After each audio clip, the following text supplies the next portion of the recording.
जय हिंद। नमस्कार दोस्तों, मैं विक्रम एक बार फिर से आप सभी का स्वागत करता हूं आपके अपने चैनल वीके मैथ पर। तो आज का जो वीडियो क्लास 10th की मैथ्स के लिए चैप्टर 3 का पार्ट फर्स्ट है, जिसमें हम इसका बेसिक कॉन्सेप्ट क्लियर करने वाले हैं। इससे पहले के वीडियो में दोस्तों हमने चैप्टर फर्स्ट और चैप्टर सेकंड को क्लियर किया है। अगर वो वीडियो आपने अभी तक नहीं देखे हैं तो यहाँ आई बटन पर आपको प्लेलिस्ट का लिंक मिलेगा, जहाँ पर सभी वीडियो आपको पार्ट वाइज मिल जाएंगे। वहां से सभी वीडियो आप देख सकते हैं। चलिए आज के इस वीडियो को शुरू करते हैं। यहाँ पर दोस्तों जो आज का हमारा चैप्टर है वो है थर्ड, जो है दो चर वाले रैखिक समीकरण युग्म, जिसे हम कहते हैं दोस्तों liner equation in two variable. यानी कि दो चरों में जो रैखिक समीकरण होते हैं उनके युग्मों को कैसे हल किया जाता है, इस वीडियो में हम सीखेंगे। क्या इसका दोस्तों बेसिक कॉन्सेप्ट रहने वाला है, क्या इसमें बेसिक चीजें हैं जो हमें क्वेश्चन सोल्व करने से पहले पता होनी चाहिए। अगर बेसिक दोस्तों हमें आ रहा है तो आगे हम आसानी से जो भी क्वेश्चन हमारी एक्सरसाइज के वो सभी हम सोल्व कर लेंगे। यहाँ पर देखिए दो चर वाले रैखिक समीकरण युग्म की बात हो रही है। युग्म यानी एक जोड़ा होता है दो समीकरणों का। लेकिन यहाँ पर सबसे पहले तो दोस्तों अगर दो चर में कोई समीकरण है तो उसका व्यापक रूप क्या होगा वो हम देखते हैं। तो इसका दोस्तों व्यापक रूप की हम बात करें तो व्यापक रूप इसका होता है ax plus b y plus c और बराबर 0। ये यहाँ पर दोस्तों क्या है, ये एक रैखिक समीकरण है। रैखिक समीकरण उसे कहा जाता है जिसकी घात एक होती है चर की। ठीक है, तो चरों की घात एक है, लेकिन यह जो रैखिक समीकरण है दो चरों में है, एक x है एक यहाँ पर y है। यहाँ पर चर कोई भी हो सकते हैं, यहाँ x y का होना जरूरी नहीं है। लेकिन यहाँ पर दोस्तों प्रतिबंध क्या है कि a और b है, इसका मान जो है कभी भी शून्य के बराबर नहीं होता है। ये 0 के बराबर नहीं होगा। c यहाँ पर 0 हो सकता है।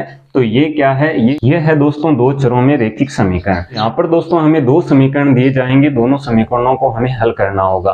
देखिए व्यापक रूप इसका ये होता है, तो यहाँ पर समीकरण हमें किस रूप में दिए जाएंगे। जैसे यहाँ पर हमें दिया जा सकता है a1x plus b1y plus c1 और ये 0 के बराबर, एक समीकरण ये हो गया। दूसरा हमें दिया जा सकता है a2x plus b2y plus c2 और ये हो गया 0 के बराबर। तो इस प्रकार से दो हमें रैखिक समीकरण दिए जाएंगे जो दो चरों में होंगे।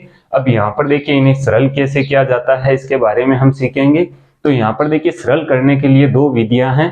पहली विधि है ग्राफीय विधि, दूसरी है दोस्तों बीजगणितीय विधि। तो यहाँ पर दोस्तों बीजगणितीय विधि से कैसे सरल करते हैं उसे हम पहले समझ लेते हैं, और यहाँ पर जो ग्राफीय विधि है उसे हम इसके बाद में समझेंगे। तो सबसे पहले देखिए जब दो हमें इक्वेशन दिए जाते हैं, दो समीकरण दिए जाते हैं जो दो चरों में हो, उन्हें सरल करने के लिए अगर हम बीजगणितीय विधि यानी कि अलजेब्रिक मेथड से सोल्व कर रहे हैं तो वहां पर हमारे पास विधियां हैं। पहली विधि यहाँ पर हम समझें तो वह है दोस्तों विलोपन विधि।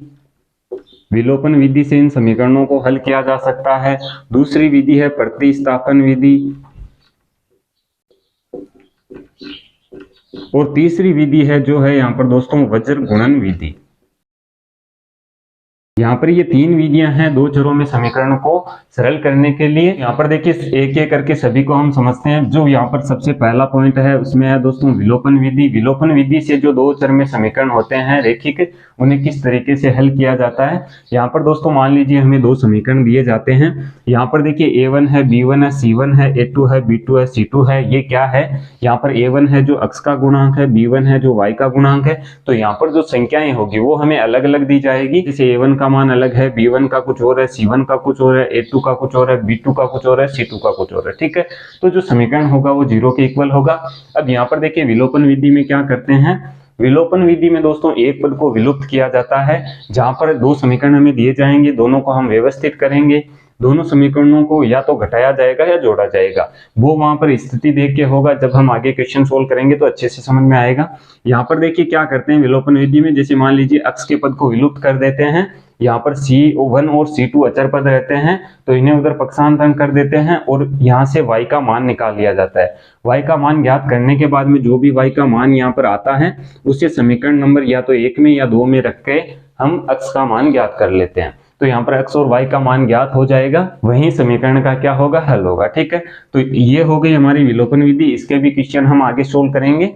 इसके बाद में आती है प्रतिस्थापन विधि। प्रतिस्थापन का मतलब क्या है कि किसी मान को एक समीकरण से दूसरे समीकरण में प्रतिस्थापित करना। तो यहाँ पर हम क्या करते हैं, जैसे मान लीजिए एक इक्वेशन समीकरण हमें ये दिया गया है, तो यहाँ से हम x का मान किस तरीके से निकालेंगे, जो बाकी के सारे पद हैं उन्हें पक्षांतरण कर देंगे, केवल हम यहाँ पर x रखेंगे। तो एक नंबर समीकरण है मान लीजिए हमारा ये, और 2 नंबर हमारा ये है।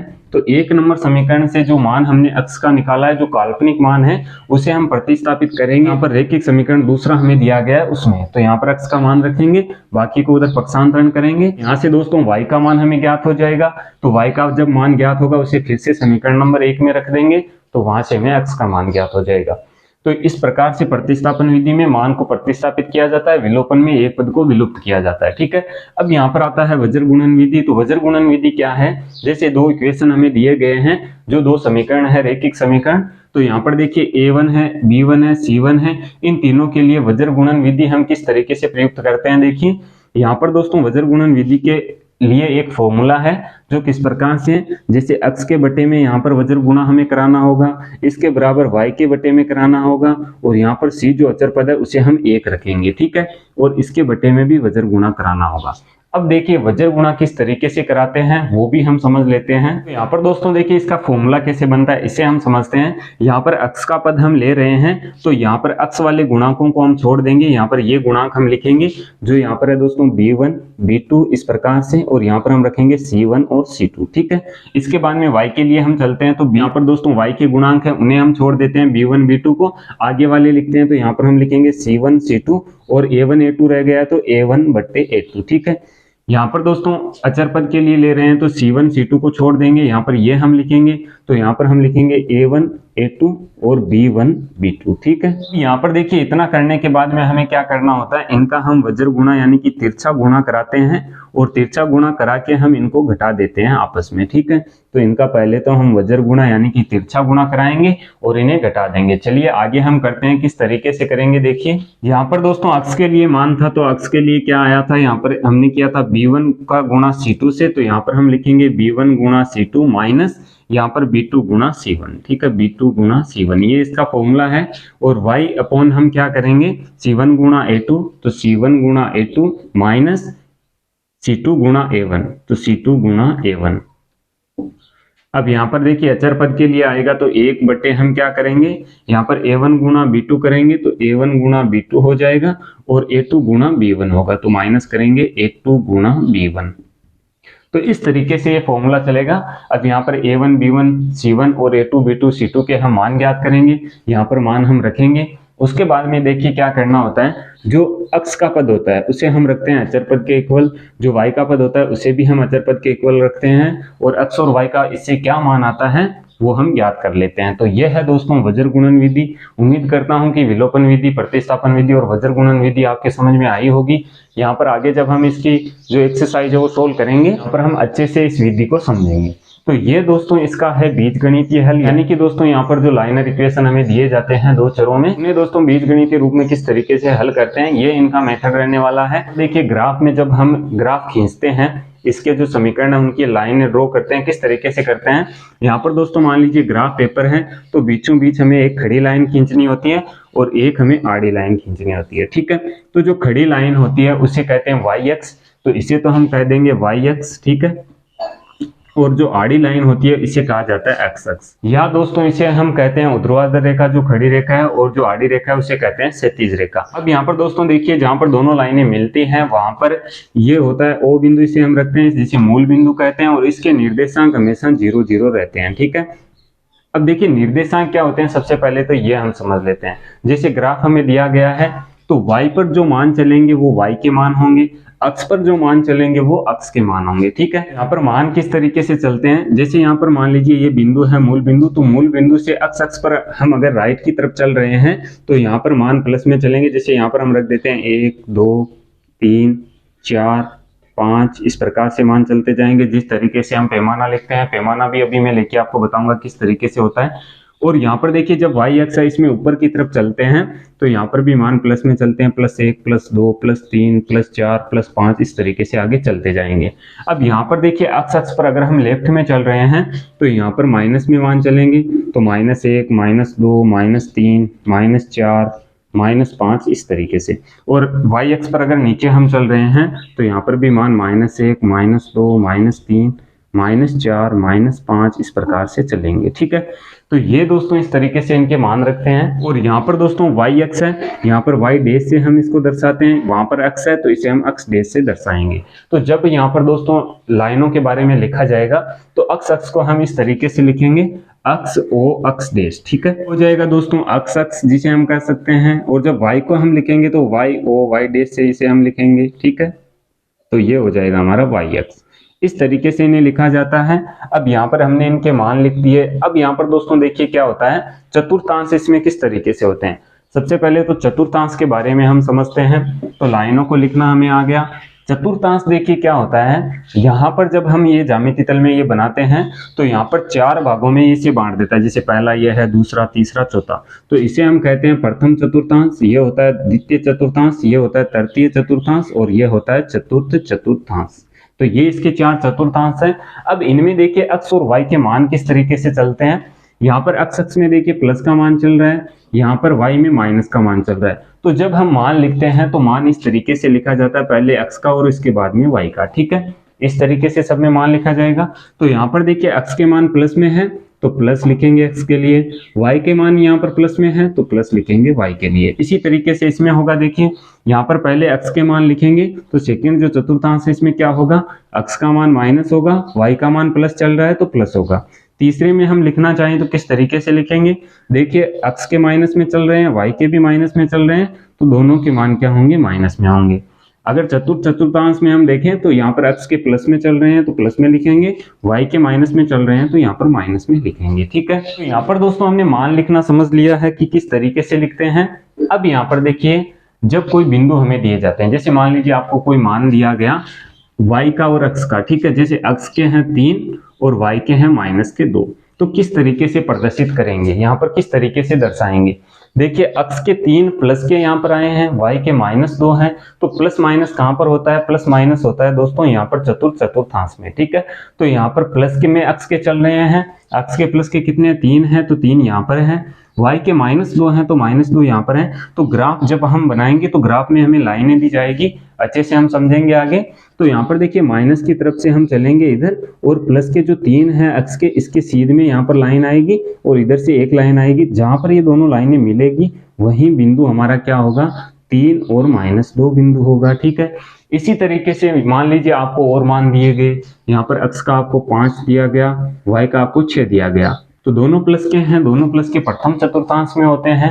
तो x का 5 यहाँ पर है, y का 6 हम देखें तो y का 6 यहाँ पर है, तो 5 से 6 की सीध में जो लाइन मिलेगी वही बिंदु हमारा क्या हो जाएगा, 5 और 6 हो जाएगा। ठीक है, तो इस तरीके से हम बिंदुओं को दर्शाते हैं। तो मान लीजिए 0 आपको दिया जाता है किसी का मान, जैसे मान लीजिए आपको 0, 2 दिया गया। ठीक है, तो हम देखते हैं कि x का मान 0 है, y का मान 2 है। ठीक है, तो x का 0 कहां पर होगा, 0 यहाँ पर दोस्तों y और x दोनों के लिए इसी बिंदु पर होता है। ठीक है, ये बिंदु जो है मूल बिंदु, x पर भी यहाँ 0 है और y पर भी यहाँ पर क्या है, 0 है। तो x का तो 0 यहाँ पर हो गया, लेकिन y का 2 मान था, तो बिंदु हम कहाँ दर्शाएंगे, यहाँ से 2 तक जाएंगे और 2 पर ये बिंदु हम दर्शा देंगे। तो ये बिंदु हमारा क्या होगा, 0, 2। अब मान लीजिए y का आपको 0 दिया गया, इस प्रकार से 2 और 0 दिया गया, तो 2 तो किसका मान है, x का जो प्लस का है यहाँ पर चलेंगे, और y का यहाँ पर 0 हो गया, तो बिंदु को हम यहाँ पर दर्शाएंगे। ठीक है, तो यहाँ पर दोस्तों बिंदुओं को दर्शाना हमें आ गया है। y अक्ष और x अक्ष किस प्रकार से होते हैं ये हमने सीख लिया है। अब देखिए हम इसका पैमाना समझते हैं। पैमाना दोस्तों क्या होता है, यहाँ पर जो हमने मान रखे हैं, देखिए यहाँ पर हमने मान किस तरीके से रखे हैं। पर देखिए हमने मान रखे हैं x अक्ष पर हम देखें तो 1, 2, 3, 4, 5, 6 इस प्रकार से चल रहा है। पर हम देखें तो y पर भी 1, 2, 3, 4, 5, 6 इस प्रकार से चल रहा है। तो यहाँ पर यही इसका पैमाना होता है। तो पैमाना इस तरीके से लिखा जाता है। पहले हम लिखेंगे पैमाना x अक्ष पर। यहाँ पर दोस्तों क्या पैमाना है, देखिए यहाँ पर जब ग्राफ में हम क्वेश्चन देखते हैं तो वहां पर हमें खाने दिए जाते हैं तो उन्हें बोला जाता है खाना। ठीक है, तो एक बड़ा खाना जो होता है उसमें दोस्तों 10 लाइनें इस प्रकार से ड्रॉ होती है और एक खाना बनता है। और बीच में अगर बीच का बिंदु हम देखें तो 5वीं लाइन हल्की गहरी होती है और 10वीं जो लाइन है वो उससे थोड़ी ज्यादा गहरी होती है। तो यहाँ पर एक खाने में 10 लाइनें होती है, उन लाइनों की भी इकाई बनती है। लेकिन यहाँ पर पैमाना हम किस तरीके से लिखेंगे, यहाँ पर दोस्तों देखिए अंतर कितने का चल रहा है, 1, 2, 3, 4, 5, 6 यानी कि 1 का अंतर चल रहा है। यहाँ पर जो एक बड़ा खाना है वहां पर हमने 1 ही इकाई ली है। तो x अक्ष पर पैमाना क्या है, एक बड़ा खाना बराबर 1 इकाई, यही हमने पैमाना लिया है। और वाई एक्स पर भी सेम पैमाना है, तो वाई एक्स पर भी क्या होगा, एक बड़ा खाना बराबर 1 इकाई। दोनों पर सेम पैमाना चल रहा है, लिख सकते हैं। यहाँ पर दोस्तों मान लीजिए पैमाना हम इस तरीके से लेते हैं। पैमाना किस तरीके से लेते हैं, क्यों लेते हैं, यहाँ पर ये भी समझना जरूरी है। जैसे मान हमारे पास इस तरीके से आ रहे हैं, जैसे 150 आ गया, 200 आ गए, 300 आ गए, तो 1 2 3 4 5 6 ये तो हम नहीं लिख सकते, क्योंकि यहाँ पर ग्राफ हमें काफी बड़ा चाहिएगा। यहाँ पर हम पैमाना अगर चेंज कर दें, किस तरीके से लिखेंगे, अगर मान इस तरीके से आ रहे हैं, 100 से ऊपर जा रहे हैं सभी, तो पैमाना हम यहाँ से 100 से शुरू कर देंगे, ठीक है, या 50 से शुरू कर सकते हैं। तो 50, इसके बाद में 100, यहाँ पर 150, यहाँ पर 200, इस प्रकार से 50-50 का अंतर लिखेंगे।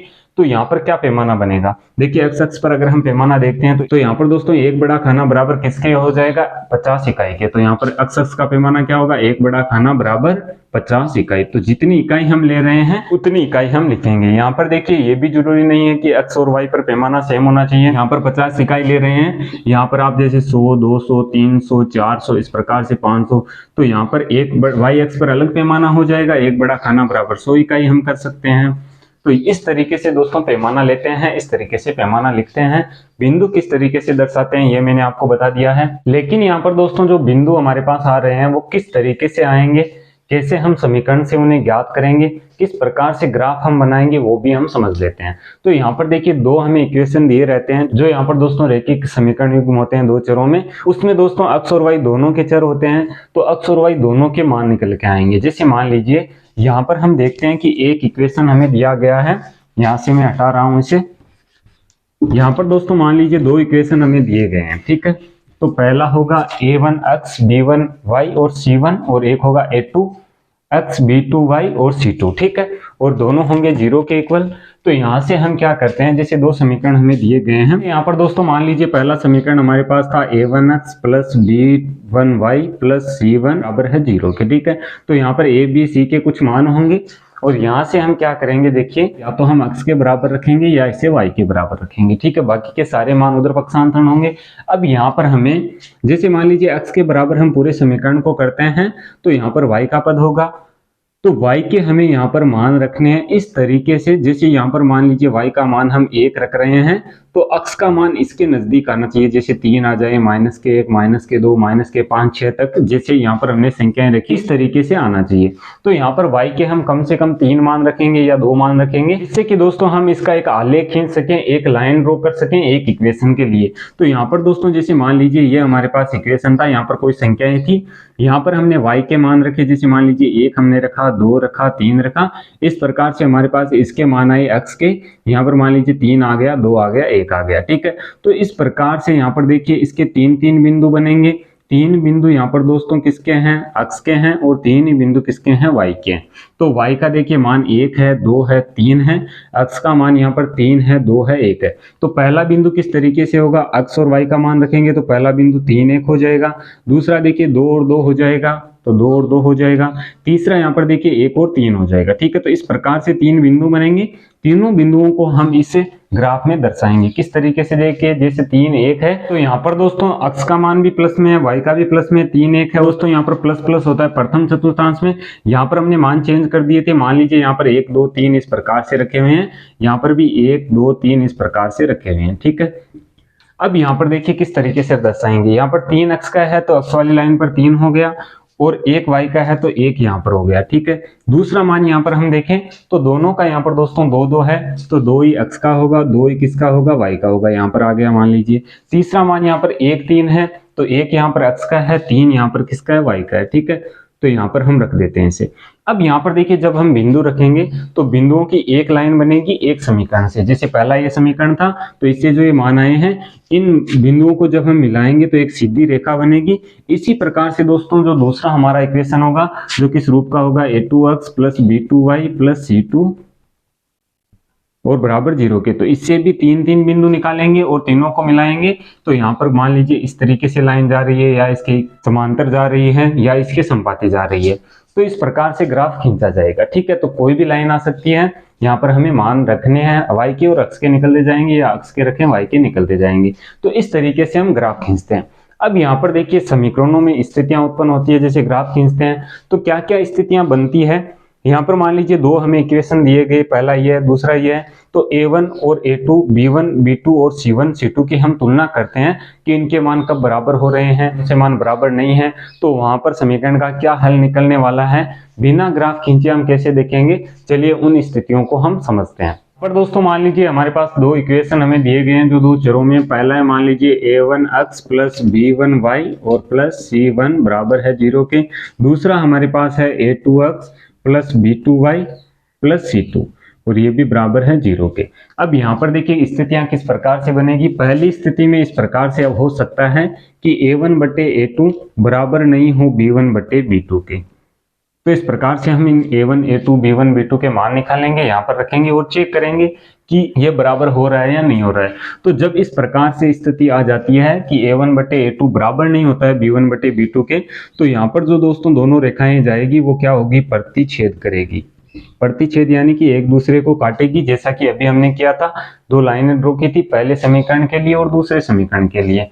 तो यहाँ पर ऐसी स्थिति होती है जब समीकरण दिया जाता है कि A1 बटे A2 बराबर नहीं होता है B1 बटे B2 के, तो रेखाएं प्रतिच्छेद करती है। निकाय के बारे में पूछा जाता है तो निकाय दोस्तों संगत होता है, क्योंकि इसका हल निकलता है तो निकाय संगत होगा, इसका एक ही हल होगा, या हम कह सकते हैं अद्वितीय हल, यानी कि एक ही हल या अद्वितीय हल एक ही चीज है। तो इसका जो हल होगा वह अद्वितीय हल होगा। क्यों होगा, क्योंकि यहाँ पर दोस्तों जो ग्राफ है वो प्रतिच्छेद करेगा, तो यहाँ पर एक बिंदु आएगा, यानी कि एक ही बिंदु पर दोनों लाइनें मिल रही है, तो इसका यही एक अद्वितीय हल है। इसके कोई भी मान हो सकते हैं x और y के, तो ये इसका एक ही हल होगा। देखिए दूसरी स्थिति में क्या हो सकता है, यहाँ पर दोस्तों A1 बटे A2 बराबर हो B1 बटे B2 के, लेकिन बराबर नहीं होता है C1 बटे C2 के, तो यहाँ पर क्या स्थिति बनेगी, यहाँ पर दोस्तों देखिए जो हमारा ग्राफ बनेगा वह ग्राफ समांतर होगा, यानी कि जो रेखाएं होगी वो इस प्रकार से समांतर चलेगी एक दूसरे के, तो यहाँ पर जो लाइनें होंगी वो तो समांतर होगी। रेखाओं के बारे में हमें पूछा जाए तो हम कह सकते हैं कि समांतर है। यहाँ पर जो निकाय होगा वह असंगत निकाय होगा। अब असंगत निकाय देखिए क्यों होगा, क्योंकि यहाँ पर दोस्तों इसका कोई हल नहीं निकलेगा, क्योंकि दोनों रेखाएं समांतर जा रही है तो दोनों कभी आपस में नहीं मिलेगी, और जब ये दोनों आपस में नहीं मिलेगी तो कोई हल नहीं निकलेगा। तो यहाँ पर हम लिखेंगे कोई हल नहीं है या हल विद्यमान नहीं है, तो यहाँ पर हम लिख सकते हैं कोई हल नहीं। अब यहाँ पर दोस्तों देखिए इसके लिए C1 बटे C2 भी क्या होगा, बराबर नहीं होगा।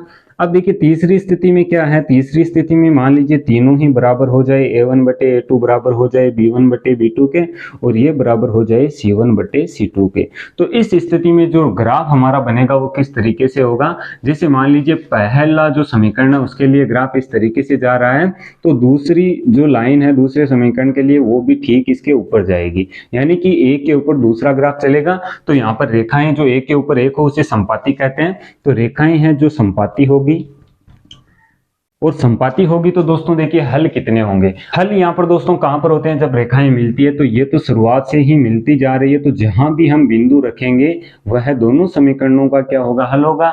तो यहाँ पर तो अनंत हल है, या हम कह सकते हैं अनेक हल है, तो हल है जो इसके अनंत होंगे, और जिसका हल निकलता है वह निकाय क्या होता है, संगत, तो निकाय इसका संगत हो जाएगा, और इसके हल क्या होंगे, अनंत हल होंगे, या हम कह सकते हैं कि अनेक हल होंगे।